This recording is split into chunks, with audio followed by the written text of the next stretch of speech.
C'est aussi à travers les lignes. Les Échos annoncent Fukushima, rétablissement progressif de l'électricité dans les installations sensibles un peu plus de 24 heures après le début d'une inquiétante coupure des courants dans la centrale de Fukushima Daiichi. Les ingénieurs de l'électricien TEPCO espéraient finaliser dans la nuit de mardi à mercredi le rétablissement de l'électricité dans l'ensemble des installations les plus sensibles du site dévasté il y a 2 ans par un tsunami et une série d'explosions. Dans l'autre paire, le Manche, c'est le monde qui prédit une Afrique, des Afriques. C'est l'affaire d'un architecte britanno-ghanéen, David Adjaye, qui a passé 11 ans à arpenter et à photographier les métropoles du continent. Il a tiré de ce long périple un livre et une nouvelle cartographie de l'Afrique.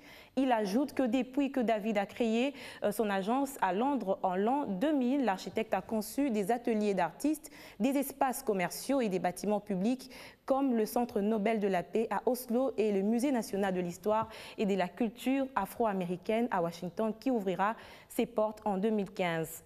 Dans l'actualité en dehors de nos frontières, l'ex-président français Nicolas Sarkozy, qui avait été le fer de lance de l'intervention de l'OTAN en Libye contre le régime de Mouammar Kadhafi, est attendu mardi à Tripoli où il doit rencontrer le Premier ministre Ali Zeidan, selon une source gouvernementale libyenne. Selon le chef du conseil local de Tripoli, Sada al-Badri, Sarkozy répond ainsi à une invitation qui lui avait été adressée par le conseil en 2012.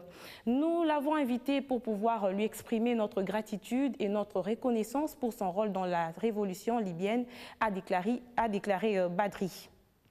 Autre chose, nouvel essai de l'ONU pour réguler le commerce des armes. Les Nations Unies se penchent une nouvelle fois sur le projet de traité international sur le commerce des armes conventionnelles TCA.